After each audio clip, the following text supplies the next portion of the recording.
Why should you just hand it over to them? Do it as a form of a loan. I do that with athletes. They can't quite, like a professional golfer who I think is very good. They don't have any money, but they have a lot of talent. I'll say, here's the deal. I did it with a number of people. Here's the deal, what I want to do. Professional golfer, I play golf. I play very nice. Did you see the picture of me, the horrible picture with the stomach out to here? So what I do is I'm putting up today a picture of me what I actually look like, hitting a ball, smashing the frickin' ball. And you'll see I wouldn't say slim, but not bad. But the ball does go far. I would say it goes about 9 times further than Biden can hit it 9 times. Jeff actually watched me make a hole-in-one. Can you believe this? I actually said I was the best golfer of all the rich people. To be exact. And then I got a hole-in-one. That's what you said. So it was sort of cool. Good. Thank you. Thank you very much. Trump's shooting right now. Let's see if we can hit the green.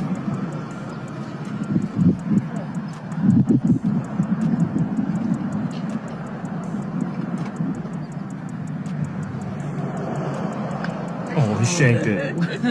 Oh my God, I got that on video. If there's one thing we know about Donald Trump, it's that he hates cheaters and he hates cheating. But for those in the know, Trump apparently cheats all the time at golf. He's cheating here. He gives himself the putt instead of actually putting it, which is just so obnoxious as a competitor. Here, watch what he does. Play the clip.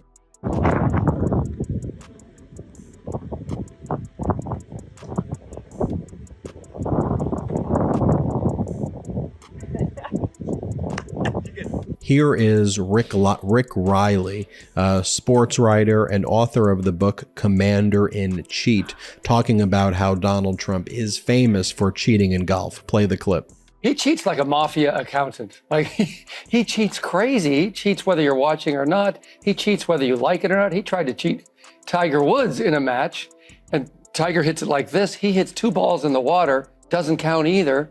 And pretends that he almost tied Tiger Woods. So it doesn't matter who he is, he has to be the winner. Whenever I cover a story, I usually try to find the bigger implication behind it or relate it back to something more consequential and more meaningful to an empathetic voting American public. But sometimes the story is just ridiculous, and that's it. This is one of those stories. So Trump got on Truth Social and bragged that he won not 1, but 2 trophies in a golf tournament. Problem was, the tournament took place at one of his own golf clubs in West Palm Beach. President Biden congratulated him on X, saying, quote, "Congratulations, Donald, quite the accomplishment." And we know that conservatives are always going on about how entire generations have been rendered weak because of participation trophies, but then there's this. This feels like a whole other level of something. I don't know, let's call it entitlement. Here is what @RealDonaldTrump posted on his Truth Social account on Sunday night. A great honor to have won the senior club championship at Trump International Golf Club, one of the best courses in the country in Palm Beach County, Florida. Competed against many fine golfers and was hitting the ball long and straight. The reason that I announced this on Fabulous Truth is that in a very real way, it serves as a physical exam, only much tougher. You need strength and stamina to win, and I have strength and stamina most others don't. You also need strength and stamina to govern. So if performance on the golf course equates to performance in office, then it seems only fair to point out that Trump apparently won that tournament by cheating. Trump said, quote, "A large and golfing talented membership, a great and difficult course made the play very exciting." Last August, he also reported similar victories at his Bedminster Club in New Jersey, saying, quote, "I am pleased to report for those who care that I just won the senior club championship, must be over 50 years old, at Bedminster, shooting a round of 67. And in case anyone thought that score wasn't real, in case anyone thought maybe he might have cheated, he assured his truthers that, quote, People watch. Plus, I am surrounded by Secret Service agents. Not much you can do even if you wanted to, and I don't. For some reason, I am just a good golfer / athlete. I have won many club championships, and it is always a great honor. So this is all ridiculous. When I was reading about this for the first time, I was telling my fiance about it, and the first thing he said was that it all sounded very North Korean. Well, he wasn't the only one who thought so, because the Daily Beast wrote an article about all of this, and the author mentioned that several others have made that same comparison. It's all been likened to the time Kim Jong-il allegedly hit 5 holes in one during a round of golf in Pyongyang. Trump has to portray himself as a man who's at least decent at golfing, especially considering how much he was golfing during his single term as president. Our favorite images of him are often of him golfing. But despite his reassurances that he doesn't cheat, and despite his claims that he couldn't even if he wanted to because the Secret Service is there watching him, the Secret Service whose job it is to keep secrets, allegations of cheating have followed Trump. According to the Daily Beast article, for instance, when Trump beat professional golfer Phil Mickelson's score, it was later reported that the non-pros like Trump were basically playing with bumpers. That's a bowling reference because I don't know what the golfing equivalent of that would be, but maybe you know. And speaking of those Secret Service agents, allegedly he has them move his golf ball in secret to better positions while he's playing. He was accused of cheating against Tiger Woods. Oscar de la Hoya said Trump's cheating was, quote, unbelievable. And Alice Cooper, when asked who was the worst celebrity golf cheat in a 2012 interview with Q magazine, said, quote, I played with Donald Trump one time. That's all I'm going to say. In 2022, Golf Digest magazine named Trump the best presidential golfer with a huge lead over the runner-up, but the rankings were based on handicap. The magazine was trolled all over social media for the ranking, with sports writer Rick Riley saying the list was, quote, phonier than Velveeta on Spam. We've all heard that money cannot and does not buy class, and at Trump's Bedminster Golf Club, that much is proving to be true. Following a health inspection last month, the club was hit with an embarrassing 18 food violations, receiving the lowest grade in the entire county out of 115 retail food establishments. Part of me wonders why Trump didn't just pay someone off to pass the club or just not give it such a low score.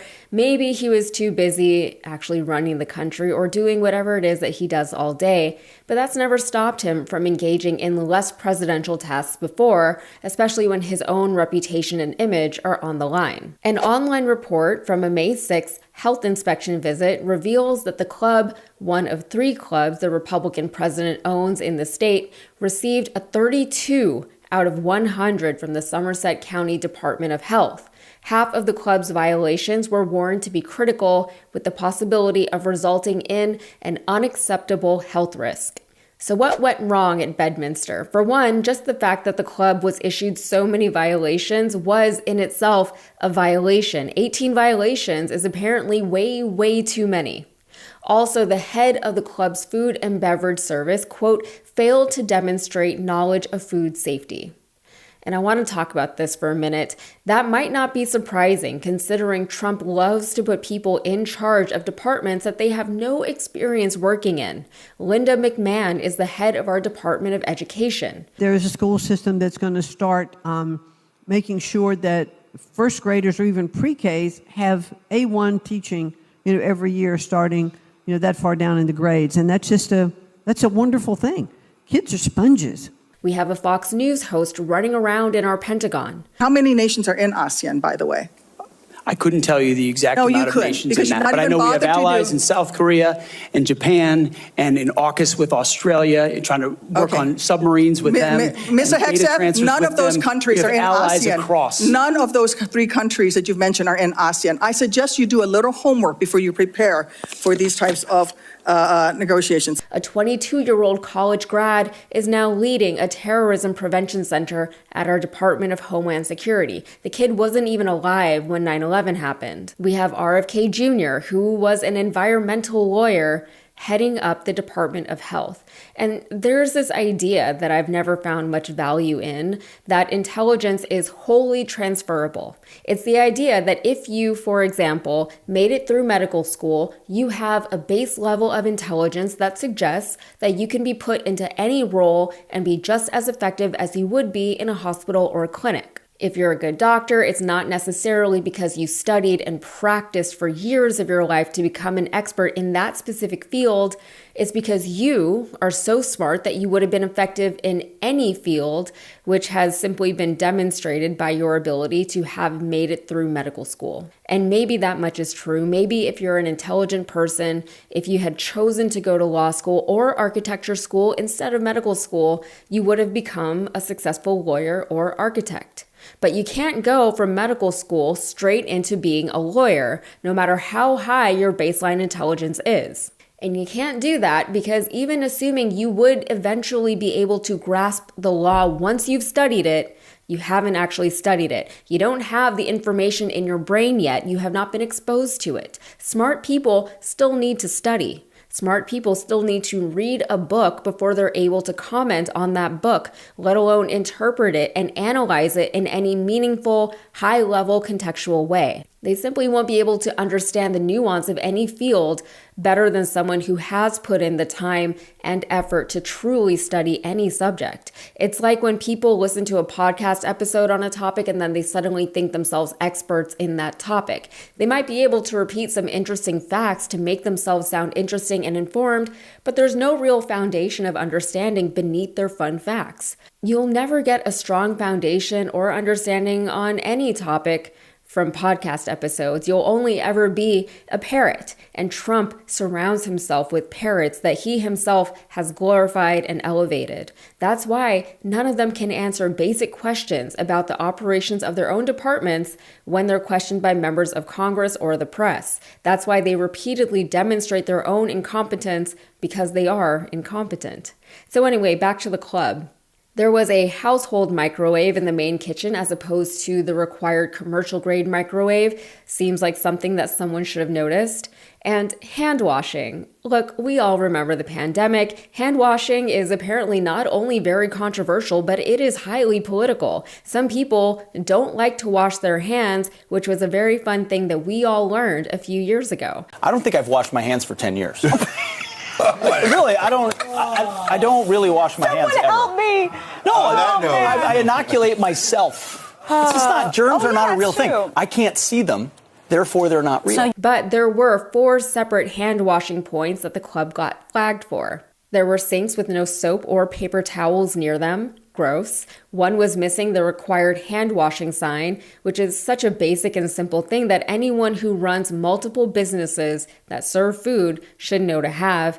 And another sink was just being used to store a sanitizer bucket. And these were such dumb violations that most businesses would simply avoid being cited for them. The smallest bit of care and know-how would have prevented such a low score from the club, but we also know that Trump and those like him don't put a whole lot of stock or have much respect for regulatory organizations. Regulations simply impede business and growth according to them. And sure, some of these regulations I can do without. I recently helped a friend open a coffee shop here in Houston, and there were some things that we had to ensure were compliant with regulations that I personally found to be a little bit irritating. But at the end of the day, they were in place for a reason, so we had to comply, and we did. But any establishment that serves food or drink is held to a high commercial standard, mostly for the sake of general cleanliness, sanitation, and health, which is totally understandable and honestly better safe than sorry. But it's true what they say, whenever you eat outside of your own home, you don't know what you're eating. You don't know what kind of kitchen that food came from. You don't know who prepared your food or with what tools or what ingredients. No one seems to remember Typhoid Mary, OG Patient Zero, who refused to wash her hands when preparing food for her employers, even though she was made aware that she was actively spreading typhoid to those around her. She just kept doing it. And as she bounced around from job to job, typhoid outbreaks would follow close behind to the point that authorities were able to track her down by following the cases of typhoid across the country. I don't know, I think about Typhoid Mary a lot. But above all, this is a story of what happens when you have incompetent people in roles that they do not deserve. Perhaps a megalomaniac leader would prefer to have lackeys instead of competent people in higher up positions, because lackeys just do as they're told and they don't talk back because they don't know enough about their role to have any meaningful thoughts or contributions surrounding the role. Now, I'm not trying to claim that Trump hired all of the people working at Bedminster himself, but Trump regularly claims to be such a successful businessman. It's hard to make that claim when your business is run so poorly. But for Trump supporters, the fact that he is a billionaire, doesn't matter how he got those billions, is proof enough for them that he is so intelligent that he was able to crack the code and hack the system. He's both a billionaire because he's successful, and he's successful because he's a billionaire. And since he's so good at business, which of course history shows us he is not, he's obviously such a good president. And I'm going to say that I don't think he is a good president, but agree to disagree.